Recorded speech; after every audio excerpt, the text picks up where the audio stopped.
ਜਿਹੜੀ ਮਾਈਨੋਰਿਟੀਜ਼ ਹੈ ਖਾਸ ਤੌਰ ਤੇ ਜਿਨ੍ਹਾਂ ਦੇ ਵਿੱਚ ਹਿੰਦੂ ਜਿਹੜੇ ਨੇ ਸਭ ਤੋਂ ਨੰਬਰ 1 ਤੇ ਆਉਂਦੇ ਨੇ, ਉਸ ਤੋਂ ਬਾਅਦ ਸਿੱਖ ਮਾਈਨੋਰਿਟੀ ਹੈ, ਇਹਨਾਂ ਦੀਆਂ ਜਿਹੜੀਆਂ ਔਰਤਾਂ ਨੇ ਉਹਨਾਂ ਦੇ ਨਾਲ ਕਿੰਨੀ ਕੁ ਬਦਸਲੂਕੀ ਹੁੰਦੀ?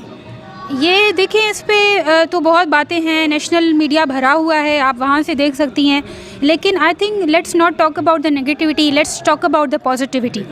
The see the change. A Hindu girl from Sindh has joined police service. She is a DSP. Her name is Dr. Manisha. I have joined this service. So if we want, हम अगर hard work करते हैं तो on pure merit we are given also the seats. हमें भी तो उन्होंने दिए हैं ना, क्योंकि हम अगर चाहें it all depends upon you.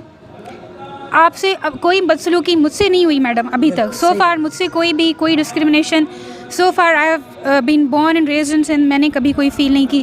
यहाँ पे भी हसन अब्दाल के लोग बहुत अच्छे हैं. They don't care about my faith, my religion. I am an officer for